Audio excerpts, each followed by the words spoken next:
दोस्तों बहुत सी बार हमें यह लगता है कि चार्ट उपयोगी है कि फंडामेंटल उपयोगी है, जीडीपी देखना चाहिए, आईआईपी देखना चाहिए कि नहीं। चलो आज की मीटिंग में आपको उसका जवाब मिल जाएगा। दोस्तों कई बार जब हम चार्ट देखते होते हैं, देखो चार्ट उपयोगी है, लेकिन जब किसी को यह लगता है कि चार्ट एडवांस इंडिकेटर है, वो हमें एडवांस में बताते हैं, तो वो बात गलत है। क्यों? क्योंकि चार्ट जब कोई लोग एक्शन लेते हैं, वो एक्शन का रिफ्लेक्शन आपको देता है, आपको बताता है कि ऐसा बड़े लोगों ने किया, ये आप कर सकते हो। पर बड़े लोगों ने क्या देख के ये किया, अगर वो पता चले तो कैसा रहे दोस्तों। बड़े निवेशक क्या देखते हैं दोस्तों, इकोनॉमी डेटा से एडवांस में पता चल जाता है नतीजे कैसे आएंगे, नतीजों से पता चल जाता है अब शेयर की चाल कैसी रहेगी। तो कुछ इस रिदम में चलते हैं। कई डेटा इकोनॉमिक आते हैं, जीडीपी डेटा जो हमें एडवांस में बता देते हैं डिमांड जबरदस्त है।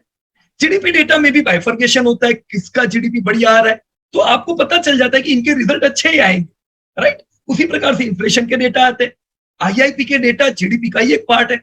आईआईपी डेटा से भी आपको पता चल जाता है कि कौन से सेक्टर में कैसी तेजी रहेगी। ये दोस्तों असल में एडवांस इंडिकेटर हुए जिस पे 90% इन्वेस्टर कभी ध्यान देते नहीं है।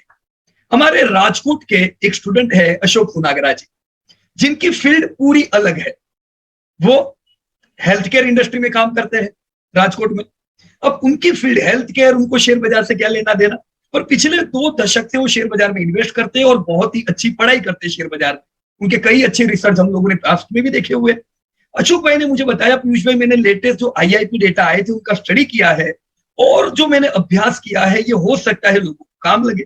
तो मैंने सोचा कि अशोक भाई आप मुझे बताओ, इससे चलो अपन लाइव ही हो जाते हैं तो सब लोग इसका फायदा उठा सके। दोस्तों मैं बता दूं आपको, एडवांस में पता चला था वंडरला के नतीजे, इंडिगो के नतीजे अच्छे नहीं होंगे 2 साल पहले जब कोविड आया था, क्योंकि टच इंटेंसिव सेक्टर बुरा हो रहा था उस समय।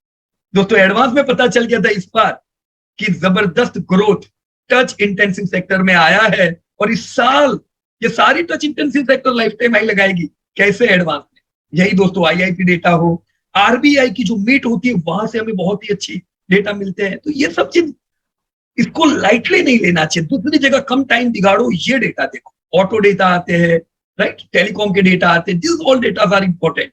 तो अब अशोक भाई ने काम किया, चलो अपन अशोक भाई से जानते हैं कि अशोक भाई का डेटा क्या है, उनको में कैसे काम लग सकता है। मिलना है आपको? चलो तो फिर यस, खुल जा सिम सिम, अशोक भाई हाजिर हो जाओ सामने। वाह, चलो अशोक भाई हमारे सामने, ताली हो जाए अशोक भाई के लिए। ग्रेट, क्या हाल है अशोक भाई? सर बस बढ़िया है सर।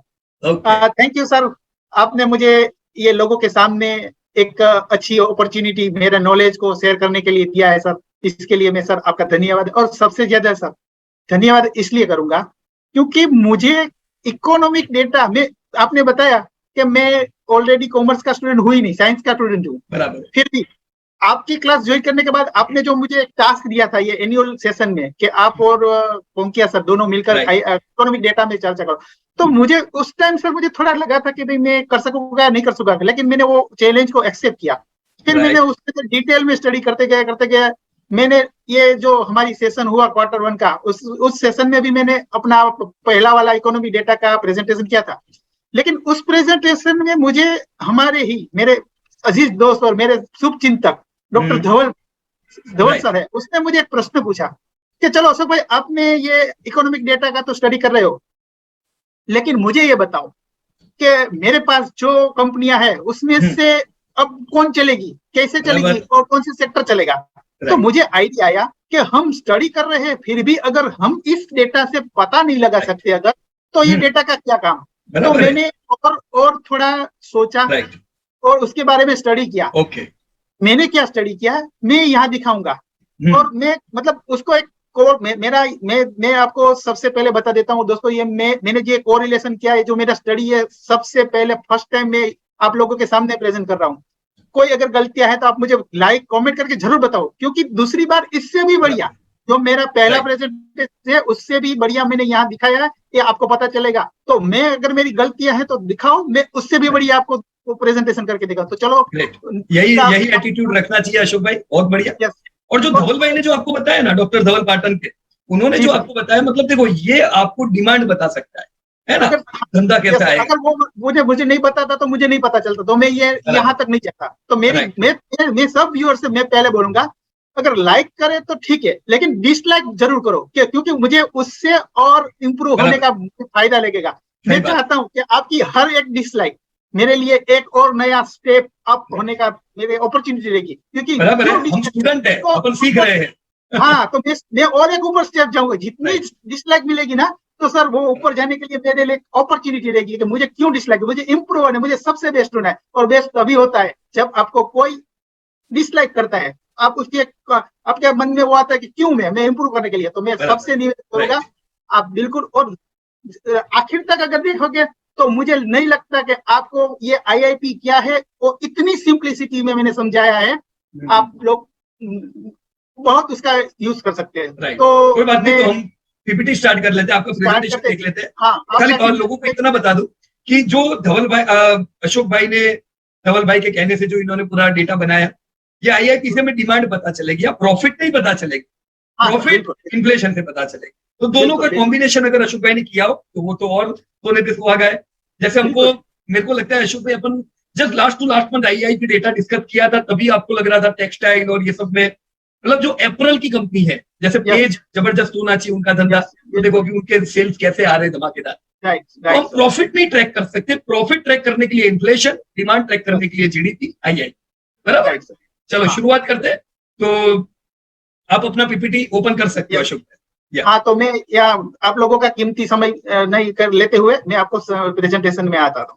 आज जो मैं जिस इंडेक्स के बारे में चर्चा करने वाला हूँ, जिस डेटा के बारे में चर्चा करने वाला हूँ, वो डेटा है आईआईपी डेटा। आईआईपी यानी क्या? Quick estimated index of industrial production. ये ऑर्गेनाइज और अनऑर्गेनाइज पूरे सेक्टर का डेटा को मिलाकर ये गवर्नमेंट ऑफ इंडिया की रेप्यूटेड साइट से मैंने लिया है।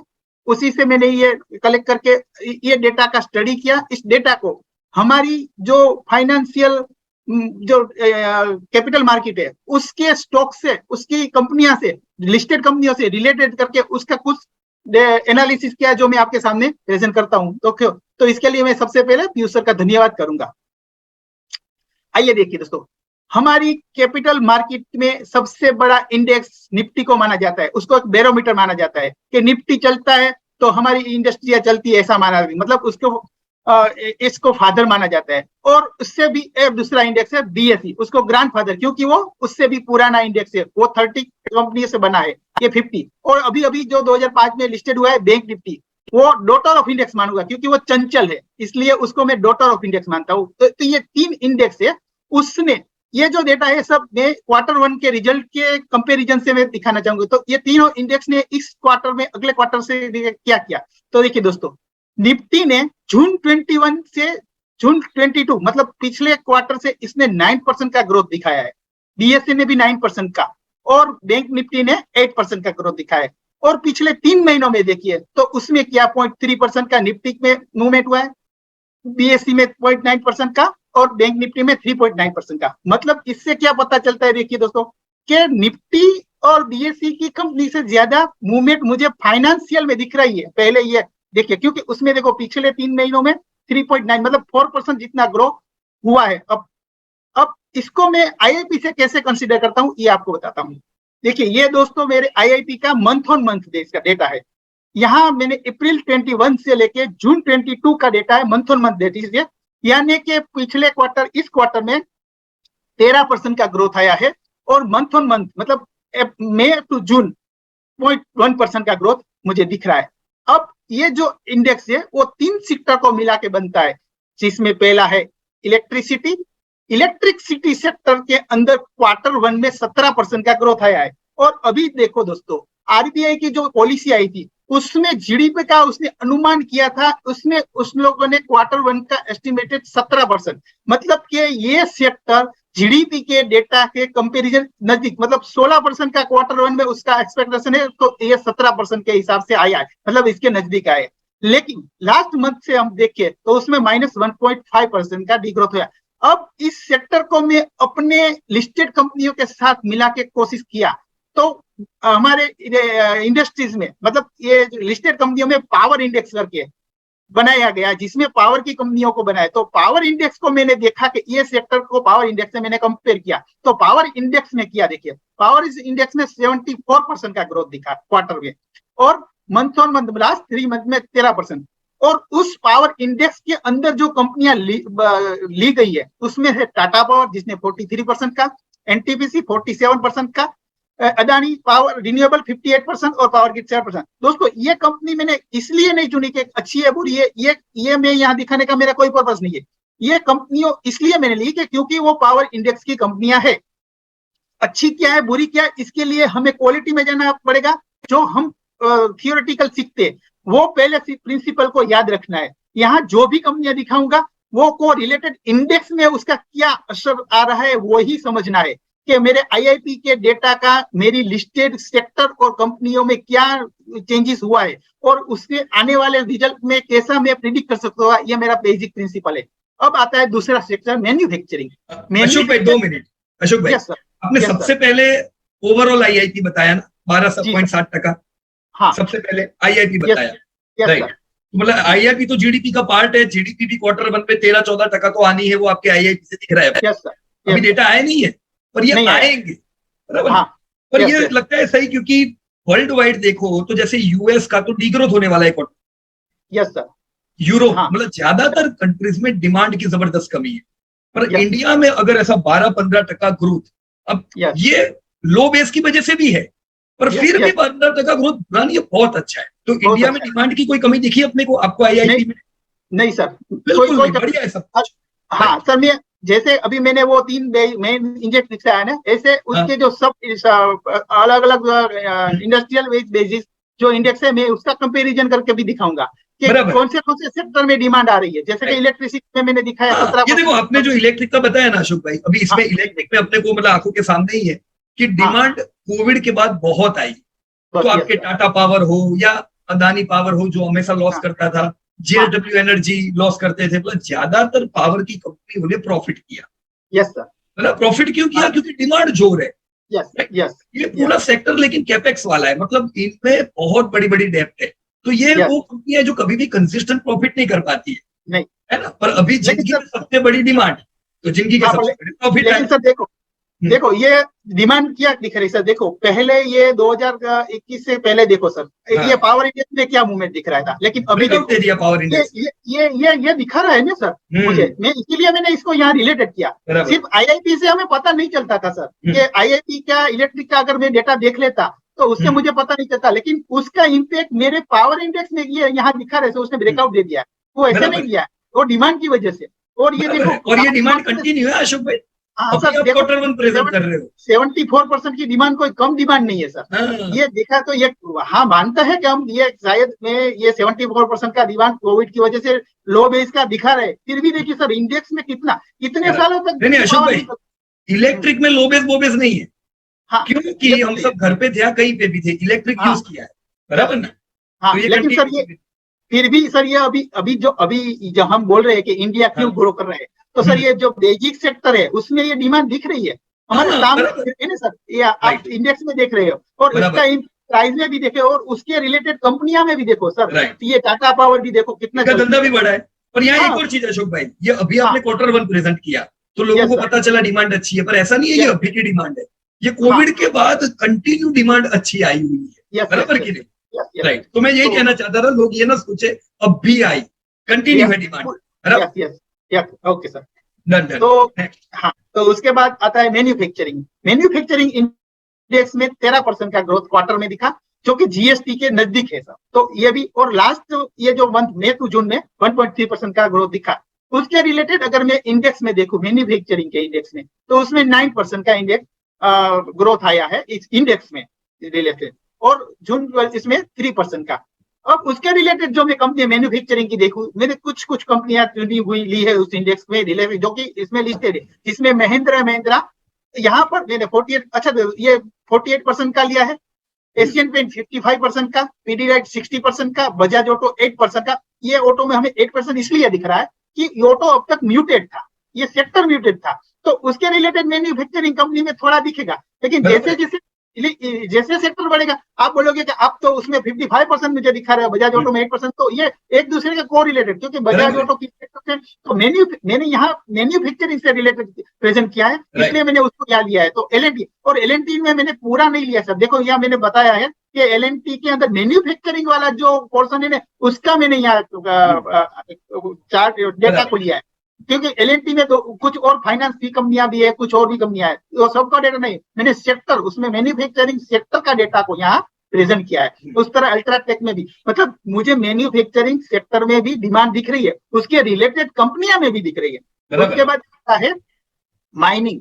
माइनिंग का कोई स्पेसिफिक इंडेक्स नहीं है लिस्टेड कंपनियां, लेकिन हम उसमें उसके लिस्टेड डायरेक्टली वो ऐसी जो कंपनियां है कि माइनिंग करती है, लेकिन वो माइनिंग के अलावा भी कुछ उसका बिजनेस होता है। तो यहाँ पर मुझे माइनिंग में 8% का, यानी कि जीडीपी से आधा दिख रहा है, और लास्ट ये मंथ के भी -5.6 दिख रहा है। अब आप मेरे पूछोगे कि ये कंपनियां, उसमें मुझे ग्रोथ दिख रहा है, लेकिन ये जो माइनिंग की कंपनियां है सर, उसमें लिस्ट ऑर्गेनाइज और अनऑर्गेनाइज सबका डेटा आता है। और यहाँ जो मैंने कुछ दिखाई माइनिंग की लिस्टेड कंपनियां, वो माइनिंग के अलावा भी कुछ उसका बिजनेस है।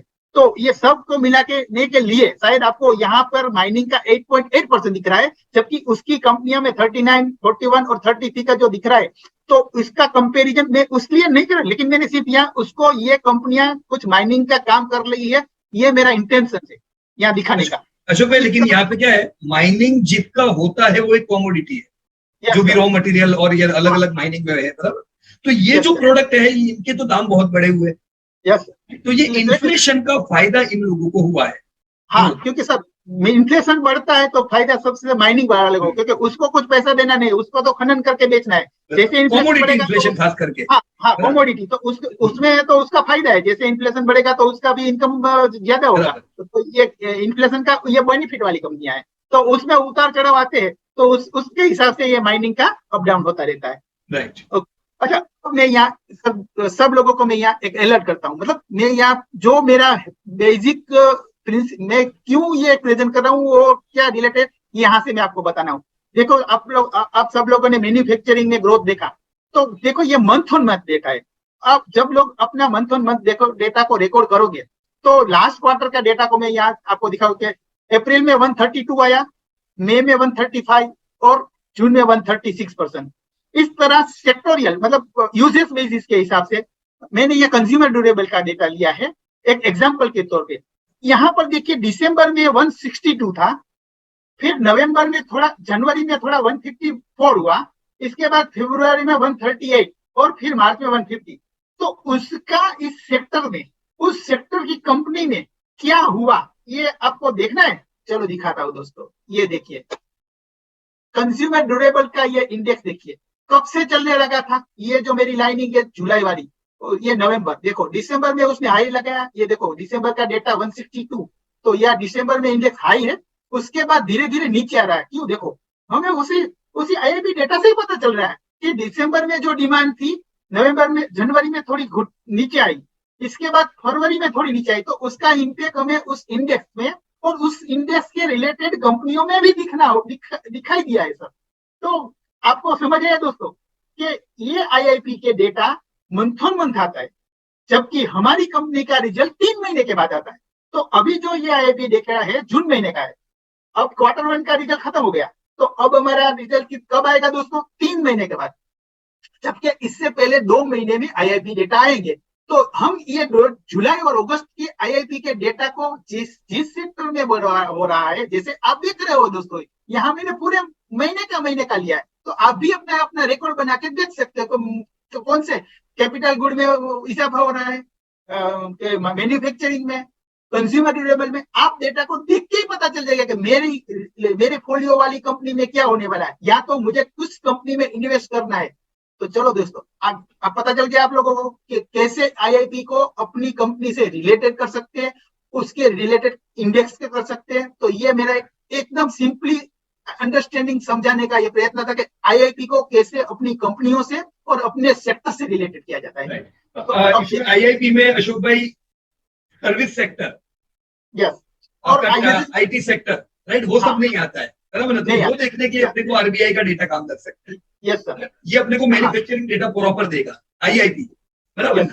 हाँ, अब यूजेस बेसिस पे इंडेक्स में 6 अलग अलग सेक्टर को डिवाइड किया है, जिसमें सबसे पहला आता है प्राइमरी ग्रुप। प्राइमरी ग्रुप यानी कि क्रॉप्स, ऑयल, फॉरेस्ट्री और फिनिशिंग गुड, इस तरह की जो चीजें होती है उसको प्राइमरी गुड्स बोलते हैं। उसके रिलेटेड कंपनियां का ग्रोथ क्वार्टर वन में 14% का आया है, और जो हमारा जीडीपी का एस्टिमेशन 16% का है।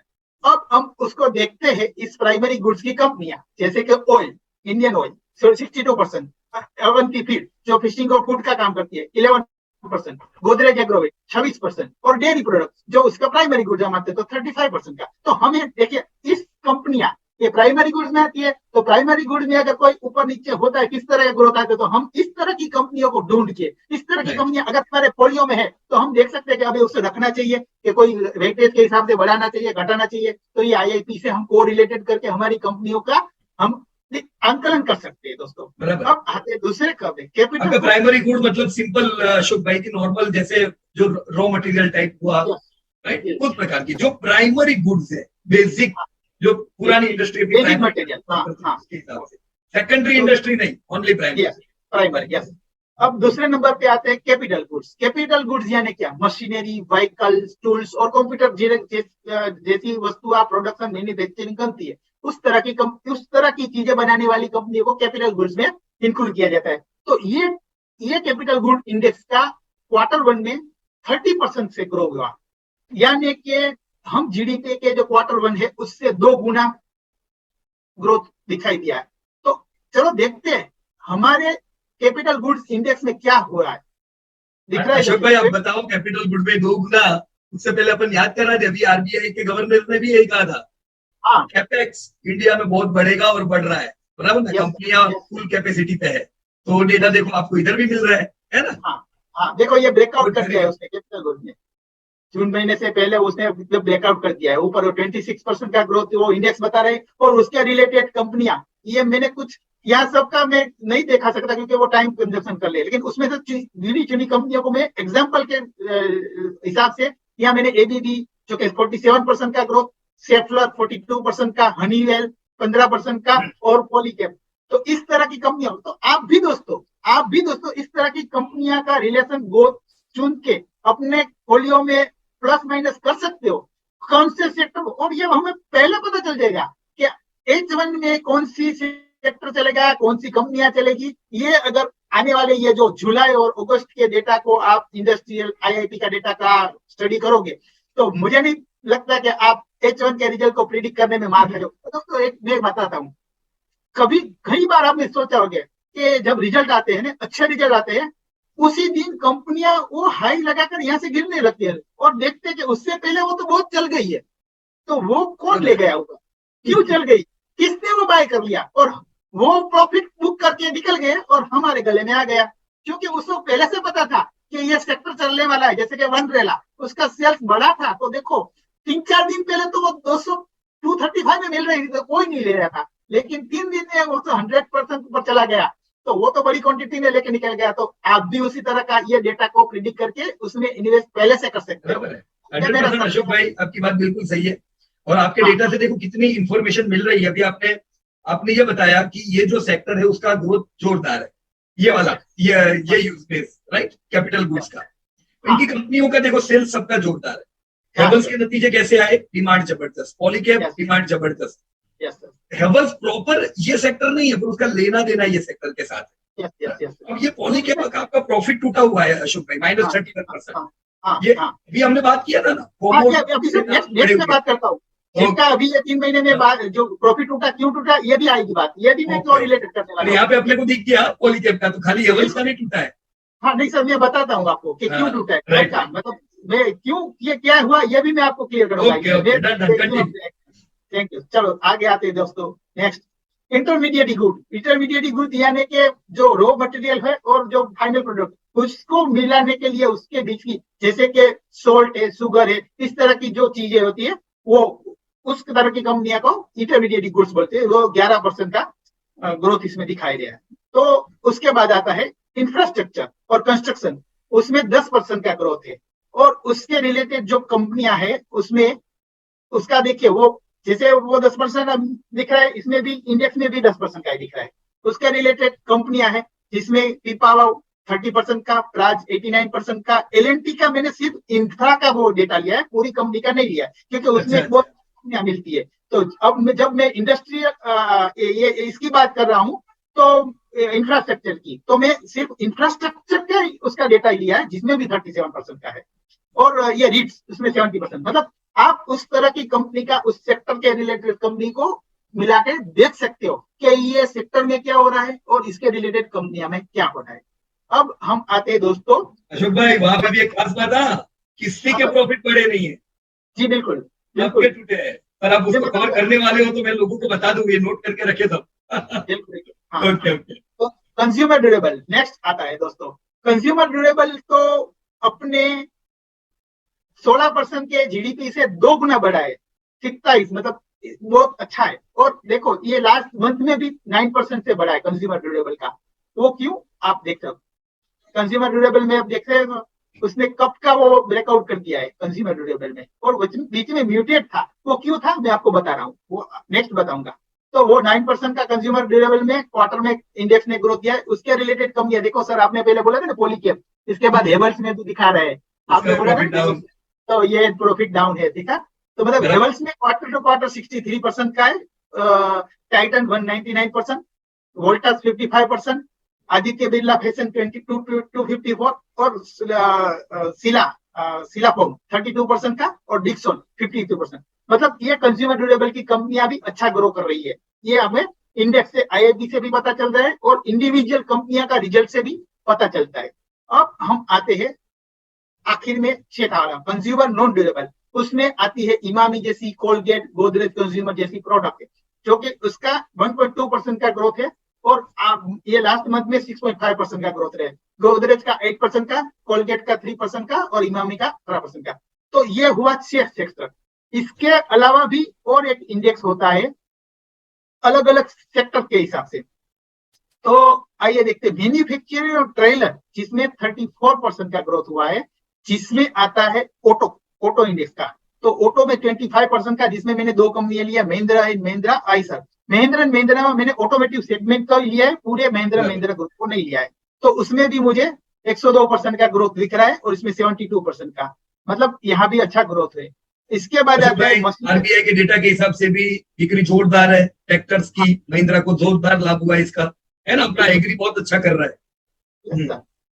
और अब आते हैं दोस्तों, कई लोग बोलते हैं कि हम्म। यार मेरी फार्मा की कंपनियां क्यों नहीं चल रही है। अरे भाई देखो तो सही, फार्मा में अभी कोई इतना सेल्स ही नहीं बढ़ रहा है। देखो ये डीवीस में भी 15% का, सिप्ला में -2% का, अजंता फार्मा में भी कुछ नहीं है। और पूरे इंडेक्स को भी देखो सर, पूरे इंडेक्स भी -11% के। मतलब कि ये कोविड के टाइम का जो सेल्स ग्रोथ था, वो अभी इतना नहीं है। तो ये पूरे के पूरे फार्मा म्यूटेड है। तो अब मैं एक आपको लोगों को एक और चीज बताना चाहता हूँ। मतलब अगर कोई सेक्टर ये म्यूटेड हो जाता है, तो क्या आपको अवॉइड करना चाहिए? नहीं। ये हमारे लिए, एसआईपी वालों के लिए और लॉन्ग टर्म इन्वेस्टर के लिए उसी टाइम इन्वेस्ट करने का अच्छा मौका होता है। फार्मा की अच्छी कंपनियों को ढूंढो, उसके रिसर्च करो, उसमें से अच्छी वाली कंपनी को धीरे धीरे इक्विमुलेट करो। जब वही चलेगा ना, दूसरा सेक्टर डाउन आएगा, ये सेक्टर जंप मारेगा, तब आपके पास वो अच्छे वाले स्टॉक के क्वांटिटी हो गई होगी। तो कभी भी लेकिन यहाँ पे अच्छा। अशोक भाई, वेटेज भी थोड़ा ध्यान में रखे कि भी ग्रोथ नहीं है तो उम्मीद मत करो कि अभी चलेगा, तो नहीं अभी मैं सर, बहुत बड़ा वेटेज लेके बैठ जाऊं, वो सब इसमें बराबर नहीं है ना। नहीं सर, मैं क्या बोल रहा हूँ कि वो वॉरेन बफेट का 2 रूल, कि कभी लॉस नहीं करना है, दूसरा के पहला को नहीं भूलना है। इसी तरह में यहाँ पर मतलब डिग्रोथ है, तो वो रूल्स तो हमें तो पता करना ही है कि कंपनी कैसी है, क्या सेल्स कर रही है, ग्रोथ कर रही है। वो तो वो क्वालिटी को चेक करने के बाद ही इन्वेस्ट करना है। लेकिन वहां जहां जहां भी हमें अच्छी कंपनी में अपॉर्चुनिटी मिलती है, वहीं करना है इन्वेस्ट। ऐसा नहीं कि कोई भी डाउन ग्रेड आ रही है तो हम इसमें डायरेक्ट इन्वेस्ट करना है। बराबर वो नहीं, पर मैंने आपके पॉइंट पे ही कहा है कि अगर हाँ फार्मा -11 है, मतलब हाँ, कंपनियों का जो धंधा है वो इतना अच्छा नहीं आने वाला यस यस। है। तो मतलब अपने भी प्रिपेयर रहे, अपन भी उम्मीद करेंगे नहीं ये तो बहुत दौड़ेगा बहुत दौड़ेगा, तो अभी नहीं दौड़ेगा, पहले से प्रिपेयर रहो। बहुत भी नीचे वेटेज भी गिर भी वैसा ही सकता है। रखो, बहुत ही एक्स्ट्रापोलेट वेटेज करने का जरूर नहीं है अभी, बराबर यस, ना। और भी नीचे आ सकता है, ऐसा भी हो सकता है। हाँ। Okay sir. इसके बाद अप्रैल, फेयरिंग अप्रैल 51% का ग्रोथ, जैसे मान्यावर और ये पेज इंडस्ट्री जैसी कंपनियां, देखो ये हमें दिख रहा है सर। कि मतलब कैसे सेक्टर से जो हमें आईआईपी से मिल रहा है वही रिजल्ट मुझे मेरी कंपनी के रिलेटेड स्टॉक्स में मिल रहा है। इसके बाद वरुण अप्रैल बेवरेज तो जोरदार स्टॉक है अशोक भाई, ये Yes. कंटिन्यू है, मतलब हाँ कंटिन्यू सर, हर क्वार्टर में देख रहे हैं कि अप्रैल धमाकेदार, और ये भी आपका बेवरेजेस। यस, तो ये भी दिख रहा है दोस्तों 102% का ग्रोथ, और ये इस सेक्टर का 58% का ग्रोथ। इसके बाद आती है ट्रांसपोर्ट इक्विपमेंट, अशोक लेलैंड और अतुल जैसी, जो कि 37% का ग्रोथ। अच्छा ग्रोथ। उसके बाद आती है कंप्यूटर इलेक्ट्रॉनिक्स की कंपनियां, हेवल्स और डिक्सन जैसी कंपनियां, उसमें भी अच्छा ग्रोथ दिख रहा है। राइट। इसके बाद आते हैं इलेक्ट्रिक इक्विपमेंट बनाने वाली कंपनियां, जो कि 23% है, जैसे कि वेल और सीमेंस जैसी कंपनियां, जिसमें 51% और 63% का ग्रोथ दिख रहा है। अब आती है दोस्तों इसके बाद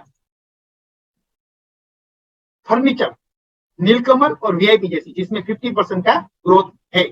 और आईटीसी को मैंने यहाँ सिगरेट रेवेन्यू लिया है सर, पूरी आईटीसी का यहाँ डेटा नहीं लिया है, सिर्फ ओनली सिगरेट रेवेन्यू का डेटा, क्योंकि मैं टोबैको के प्रोडक्शन के बारे में बात कर रहा बराबर हूँ। है। तो ये 32% का जो ग्रोथ दिख रहा है, तो आईटीसी का 39% का उसमें हिस्सा है, तो ये मुझे पता ये चलता है। 29% आपने सिगरेट का ही लिया है?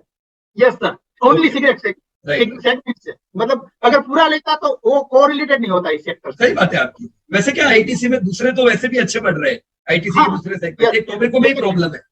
मुझे सर टोबैको का अगर यहाँ दिखाना है, इसलिए मैंने टोबैको का लिया है, मतलब पूरा आईटीसी बराबर। का पूरा डेटा नहीं लिया है, क्योंकि मुझे कोरिलेट टोबैको से करना था, राइट। इसलिए मैंने टोबैको का डेटा लिया है। ओके सर, तो पूरे देखे तो 12% का ग्रोथ इस क्वार्टर में ये आईआईपी से दिख रहा था, और 0.1% का इस मंथ ऑन मंथ है। अब ऐसे ही एक दूसरा इंडेक्स है 8 कोर इंडस्ट्रीज। ये 8 कोर इंडस्ट्रीज में 8 प्राइमरी जो मटेरियल्स है उससे बनता है, और इसका 40% वेस्टेज आईआईपी के अंदर है दोस्तों। तो मेरे लिए ये भी एक इम्पोर्टेंस इंडेक्स है। बराबर। इस इंडेक्स में क्या आता है, तो इस इंडेक्स ने 14% का ग्रोथ क्वार्टर में दिया है, और मंथ ऑन मंथ -4% का। अब इस इंडेक्स की जो रिलेशन है वो यहाँ दिखाता हूं, जिसमें electricity, cement, steel, fertiliser, refinery, natural gas और क्रूड, इस तरह की कंपनियां कोल, ये जो 6 बेसिक मटेरियल्स है उससे ये बनता है इंडेक्स, जो कि ये सब चीजें इंडस्ट्रीज का मटेरियल में यूज होती है। हाँ, तो इसका इम्पैक्ट उसकी मटेरियल कॉस्ट में आता है, और वो मटेरियल कॉस्ट उसके प्रॉफिट और मार्जिन में दिखता है। उसमें अगर ऊपर नीचे होता है तो हम देखते हैं कि इलेक्ट्रिसिटी में 17% का ग्रोथ हुआ क्वार्टर में, सीमेंट में 17% का, और देखो मंथ ऑन मंथ और क्वार्टर दोनों में भी अच्छा ग्रोथ दिख रहा है। स्टील में -8% का, लेकिन क्वार्टर टू क्वार्टर 6% का, फर्टिलाइजर में 13% का, रिफाइनरी में 13% का, नेचुरल गैस में 2 मिनट है, स्टील में खाली मैं बता दूं अभी ग्रोथ अच्छा ही है, लेकिन अब भी डाउन इसलिए है क्योंकि आपको बताइए अभी इन्फ्लेशन कंट्रोल करने के लिए एक्सपोर्ट पे ड्यूटी लगाई हुई थी। तो जैसे इन्फ्लेशन कंट्रोल वापस निकल जाएगा, ये ग्रोथ अपना वापस आएगा। बराबर, कंटिन्यू। क्रूड में 0.6% का, और कोल में 31% का ग्रोथ है। मतलब ये कोर इंडस्ट्रीज में बेसिक में क्या हो रहा है, ये हम इस इंडेक्स से पता लगा सकते हैं। इसके बाद आता है मेन, ये सब का जो क्यों इम्पैक्ट होता है, WPI ओवरऑल, मतलब कि इसका हमारी जो कंपनियां जत्थे में जो अपना माल परचेस या सेल करती है, वही जो जिसका प्राइस है वही यहाँ एक्सप्लेन होता है। मतलब WPI यानी कि कंपनियां जो माल परचेस करती है उसमें क्या प्लस माइनस हुआ है वो दिखाता है WPI, और जो CPI है वो कंज्यूमर का लिए मतलब जो कंज्यूमर है उसके लिए आता है, लेकिन वो मुझे यहाँ इसका जिक्र नहीं कर रही है, क्योंकि मैं इंडस्ट्रीज के बारे में बात कर रहा हूँ, तो उसका ज्यादातर इसका इफेक्ट है, इसलिए मैंने WPI इंडेक्स को लिया है, जबकि क्वार्टर के अंदर 66.3% का ग्रोथ हुआ है, और मंथ ऑन मंथ में 1% का। अब इंडिविजुअल सेक्टर में क्या हुआ है यह मैं देखने का प्रयत्न करता हूँ। जैसे अशोक भाई 2 मिनट, लेकिन आपने जो इन्फ्लेशन का जो अभी डेटा बताया ना, एक चीज क्लियर है आपके डेटा से कि पिछले साल कंपनियां जो भाव पे लाती होगी माल, रॉ मटेरियल मेन प्रोडक्शन बनाने के लिए, इस साल उनको 6% महंगा मिल रहा है। यस सर, ओवरऑल इंडेक्स की बात कर, कुछ बहुत ज्यादा महंगा होगा, कुछ नहीं होगा, पर महंगा मिल रहा है, इसीलिए प्रॉफिट डाउन। ये आपके डेटा में खुशी की बात यह है कि चलो 2-3 महीने से वो फ्लैट है, और अभी भी आरबीआई ने ये तो बताया है कि Q1 तक इन्फ्लेशन थोड़ा रहेगा, पर धीमे धीमे घटता जाएगा। राइट, तो मतलब प्रॉफिटेबिलिटी सुधरेगी, ऐसा अपन मान के चलते हैं। बराबर, ये डेटा से हम पता चलता है। अब हम जाते हैं इंडिविजुअल सेक्टर के, जैसे कि फूड आर्टिकल, तो देखो ये फूड आर्टिकल में इस मंथ ऑन मंथ 3% का मतलब कम हुआ है, जो कि क्वार्टर टू क्वार्टर 17%। फ्यूल में 6.5% का इजाफा हुआ है, मैन्युफैक्चरिंग में 0.42% थोड़ा घटा है, और फूड में 2.24%। तो देखो दोस्तों, अब आने वाले क्वार्टर में, नेक्स्ट 3 मंथ के क्वार्टर में, इस जो घटे हुए जो ये मंथ जुलाई में, जो ये डेटा जुलाई का आ गया दोस्तों, और आईआईपी का डेटा मेरा क्या था याद है किसी को? जून महीने का था, ये जुलाई का आ गया। तो जुलाई में देखो दोस्तों, प्राइमरी आर्टिकल, फूड और मैन्युफैक्चरिंग तीनों में थोड़ा प्राइस डाउन हुआ है। तो इसका इम्पैक्ट कहाँ आएगा दोस्तों? डेफिनेटली H1 के क्वार्टर के जो कंपनियों के जो मटेरियल कॉस्ट है नीचे आएगी, तो उसके प्रॉफिटेबिलिटी बढ़ेगी, उसके मार्जिन बढ़ेंगे। तो कैसा लगा दोस्तों? पता चला कि कैसे अशोक भाई लोगों को दिमाग लगाने देना पड़ेगा कि सोचो फूड आर्टिकल का इन्फ्लेशन डाउन, तो कौन कंपनियां हैं जो ज्यादा फूड रिलेटेड प्रोडक्ट यूज करती है रॉ मटेरियल में? बिस्किट बनाने वाली कंपनी हो सकती है, मैगी वाली हो सकती है। बताना कि प्राइमरी आर्टिकल्स का यूज कौन, उसका रॉ मटेरियल कौन सा, ये आपको पता ना लगाना चाहिए। वो कहाँ से पता लगेगा? मालूम है सबको? वो एक्सपेंस का जो पोर्शन होता है ना हमारी बैलेंस शीट में, उसमें से अगर जाके देखोगे ना कि कहाँ किसका आता है, तो आपको पता चल जाएगा कि मेरी कंपनी का ये डेफिनेटली वो प्रॉफिट बढ़ने वाला है, मार्जिन बढ़ने ही वाला है, उसमें मुझे और एक बढ़ाना है। तो पैकेज फूड के प्रॉफिट बढ़ेंगे, ये मालूम है? फूड आएगा सब। देखो H1 में मैं अभी से मैं भविष्यवाणी कर देता हूँ कि इस तरह की। अभी देखो सर, लेकिन एक बात है सर, ये जुलाई का है, मुझे अभी अगस्त का भी देखना है और सितंबर का, क्योंकि एक महीने से हम प्रेडिक्ट नहीं कर सकते। पर देखो ट्रेंड नीचे आई ना, वो एक अच्छी खुशी की बात है। हाँ वो सही, लेकिन मतलब हम 2 महीने का अगर प्रिडिक्ट करके चलते हैं तो हमारी जैसे क्यों एक इंडिकेटर से ज्यादा दो, तो हम जैसे कि सेंसेक्स से हमें पता चलता है कि हमारी कंपनी के सेक्टर, तो इसी तरह के अब दूसरा वाला इंडिकेटर लोगों को मिल गया है, आईआईपी। अब वो आरएसआई भूल जाओ और आईआईपी और WPI देखो, ये इंडिकेटर आपके जीवन से, तो ये इंडिकेटर आपकी कंपनी के बारे में पता चलेगा, ये इंडिकेटर आपको कॉन्फिडेंस दिलाएगा कि मेरे सेक्टर चलेगा, मेरी कंपनी। तो धवल सर, अगर आपको ये आपका क्वेश्चन का आंसर मिल गया होगा और सब लोगों को भी मिल गया होगा कि मैं आईआईपी को जब मैंने स्टडी किया, देखो दोस्तों, ये स्टडी करने के लिए मैं इसका स्टूडेंट नहीं हूँ, मेरे पास ऐसा नॉलेज नहीं है, लेकिन ये करने के लिए मैं सुबह 4 बजे उठ के भी इसको उसमें काम करता था। रात को सोते वक्त अगर मुझे लगता है कि मुझे क्या करना है, तो हर बार नया उसमें डालता था। पहले मैंने पूरा डेटा बना लिया, फिर मुझे लगा कि मैं इसके अंदर वो इंडेक्स को डाल दूं, तो कंज्यूमर ड्यूरेबल को वो डाल दिया, फिर उसकी कंपनी को डाला, फिर मुझे लगा कि क्यों ना मैं उसको इंडेक्स को भी कंपेरिजन करूं तो वो कितना परसेंटेज बढ़ा है। तो मैं ये डेटा आप लोगों के लिए सिंपलीफाई करने के लिए मैंने बहुत मेहनत किया है। तो मैं आपसे एक उम्मीद करूंगा कि आप कम से कम 3 लोगों को फॉरवर्ड करो, जो भी देखे वो 3 लोगों को फॉरवर्ड करो, और इसका इतना सबको नॉलेज दो कि सब लोग आरएसआई भूल के आईआईपी में आ जाए, WPI देख ले। भुलाना नहीं है, वो भी काम का है, तो पहले ही है।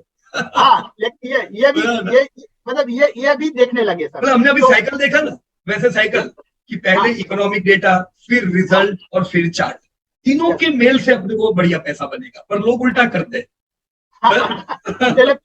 सर बिल्कुल सर। तो मेरा ये प्रयास था सबसे।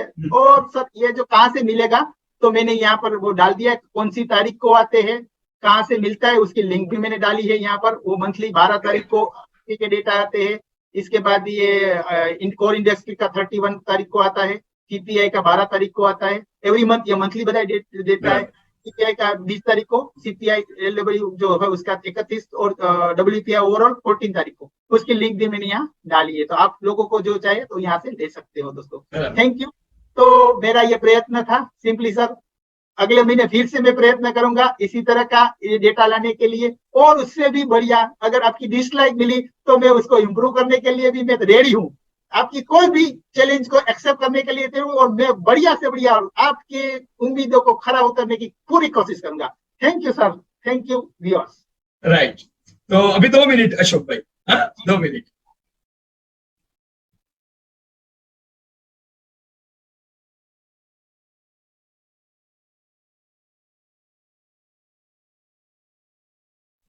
अभी क्या करते हैं अशोक भाई अपने?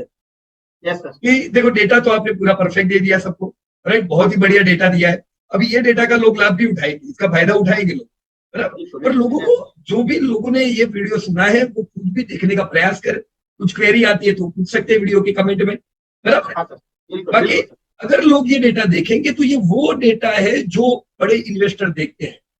हाँ सर, राइट, हमें गलत कहानियां सुनाई गई है कि अभी मेरे को सब नाम नहीं लेना है कि ये सब देखो ये सब देखो, यस वो बिल्कुल। लास्ट इंडिकेटर है। हाँ पहले ऑटो के डेटा आते हैं, पहले या एम्प्लॉयमेंट के डेटा आते हैं, पहले जीडीपी के डेटा आते हैं, उधर से ही पता चल जाता है क्या होने वाला है। और जो एक्शन लेते हैं बड़े लोग, उसकी यस सर, आफ्टर इफेक्ट अपने को चार्ट में दिखती है। Chart is extremely useful, simple होते समझने में, हमें बहुत ही बढ़िया बाइंग लेवल टारगेट दे सकते हैं। पर वो यस सर। बनते कैसे, वो हाथों की रेखा है।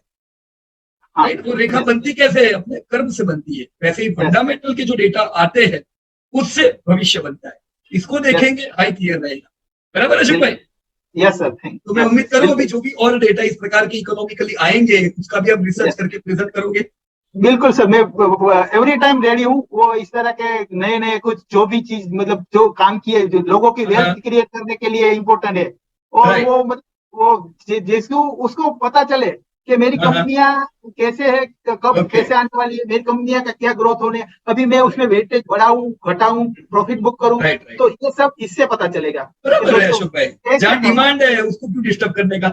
है। हाँ, बराबर। जैसे अभी वन रेला, अभी आपको हम्म, पता ही है कि वो लाइफ टाइम ब्रेक करने वाला ही है, इसका सेल्स ब्रेकआउट है। बढ़ता है, यहाँ क्या ब्रेकआउट गलती होगा। होती है अशोक भाई, ज्यादातर लोग है ना वो क्या देखते हैं, ब्रेकआउट आएगा फिर हाँ, वो उसके रुकते बाद उसके हैं। और बाद ये होशियार लोग क्या करेंगे, पहले से लेके हाँ, रखेंगे, प्रॉफिट बुक तो पता है ब्रेकआउट आने आ वाला है। जाए अपन ने ऐसा आने अशोक भाई आपको याद हो एसबीआई में किया था, राइट, वाला। Page industry. तो हम लोग कभी यस, भी ब्रेकआउट की वेट नहीं करते, अपन इससे पहले पहले। से पोजीशन बनाते हैं। पर सर राइट, वो कैसे पता लगा आपको और हमारे जो डेटा, स्टूडेंट्स है उसको, क्योंकि यही वो डेटा।